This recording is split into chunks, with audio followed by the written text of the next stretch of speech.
சங்கீதம் 81 அதிகாரம். நம்முடைய பலனாகிய தேவனை கம்பீரமாய் பாடி யாக்கோப்பின் தேவனை குறித்து ஆர்ப்பரியுங்கள்.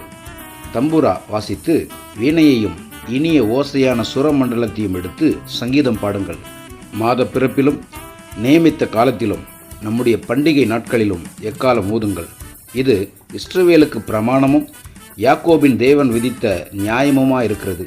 நாம் அறியாத பாஷையை கேட்ட எகிப்து தேசத்தை விட்டு புறப்படுகையில் இதை யோசேப்பிலே சாட்சியாக ஏற்படுத்தினார். அவன் தோலை சுமைக்கு விலக்கினேன், அவன் கைகள் கூடைக்கு நீங்களாக்கப்பட்டது. நெருக்கத்திலே நீ கூப்பிட்டாய், நான் உன்னை தப்புவித்தேன். இடி முழக்கம் உண்டாகும் மறைவிடத்திலிருந்து உனக்கு உத்தரவு அருளினேன். மேரிபாவின் தண்ணீர்களிடத்தில் உன்னை சோதித்து அறிந்தேன். என் ஜனமே கேள், எனக்கு சாட்சியிட்டு சொல்லுவேன். இஸ்ரவேலே, நீ எனக்கு செவி கொடுத்தால் நலமாயிருக்கும். உனக்குள் வேறு தேவன் உண்டாயிருக்க வேண்டாம். அந்நிய தேவனை நீ நமஸ்கரிக்கவும் வேண்டாம். உன்னை எகிப்து தேசத்திலிருந்து புறப்பட பண்ணின உன் தேவனாகிய கர்த்தர் நானே. உன் வாயை விரிவாய்த்திர, நான் அதை நிரப்புவேன்.